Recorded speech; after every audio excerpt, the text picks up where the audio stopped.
এবার দেখাবো আপনারা কিভাবে আপনার কোনো ইউজারকে অল সার্ভিসের উপরে ডিসকাউন্ট করে দিবেন।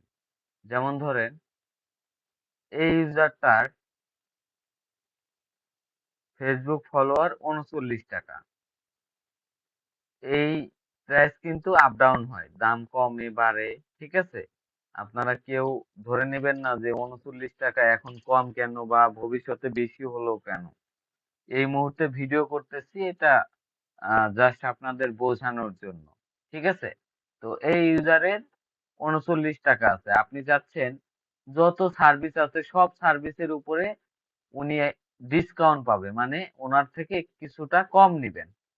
তো অন্য একটা সার্ভিস দেখাই, এটা দেখেন ৪২ টাকা, এরপরে আছে ৪০ টাকা। তো এই ব্যক্তিকে অল সার্ভিসের উপরে একটা ডিসকাউন্ট দিতে চাচ্ছেন, তাহলে ওনার যে ইউজার নেম, আপনি ওনার ইউজার নেমটা ওনার থেকে নিবেন। আপনি যাকে ডিসকাউন্ট দিবেন তার ইউজার নেমটা তার থেকে নিবেন। এই যে এটা হলো ইউজার নেম। এরপর আপনার অ্যাডমিনে আসবেন, এসে সার্চ বারে লিখবেন অথবা কপি করে পেস্ট করে এই যে এই সার্চ বাটনটাতে ক্লিক করবেন।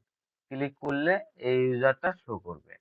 এরপরে এই যে সার্ভিস ডিসকাউন্ট, এরপরে ডিসকাউন্টে ক্লিক করবেন। ওনাকে কত পার্সেন্ট ডিসকাউন্ট দিতে চান? আমি 5% ডিসকাউন্ট দিব। তো 5 দিয়ে সেভ করে দিবেন। আপনি যত পার্সেন্ট ডিসকাউন্ট দিবেন তত দিবেন। এরপরে দেখেন চেক করি যে আগে ছিল কত, এটা ৪০ টাকা। তো রিলোড দেই, সবকিছুর দাম দেখেন 5% কমে গেছে। এই যে এটার দাম দেখেন ৩৭ টাকা ৪৩ পয়সা হয়েছে। হ্যাঁ, এরপরে পরেরটা দেখি, ২৭ টাকা ২৮ পয়সা হয়েছে। এরপরে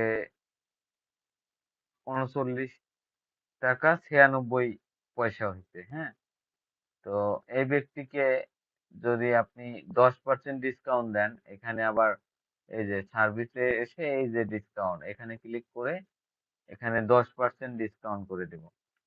তো 10 দিয়ে সেভ করলাম। দেখেন ওনার আবার অল সার্ভিসে ডিসকাউন্ট হয়ে যাবে। একটা রিলোড দেই, দাম কমে যাবে। এই দেখেন ৩৫ টাকা হয়ে গেছে, আগে ছিল আরো বেশি। এরপরের সার্ভিসে যাই, দেখেন 25 টাকা হয়ে গেছে, 10% ডিসকাউন্ট। এটা ওনার যত সার্ভিস আছে অল সার্ভিসে উনি 10% ডিসকাউন্ট পাইছে। এই যে এখানে লেখা। আপনি কাউকে যদি অল সার্ভিসের উপরে ডিসকাউন্ট দিতে চান তাহলে এখান থেকে ডিসকাউন্টে সিলেক্ট করে ডিসকাউন্ট দিয়ে দিবেন।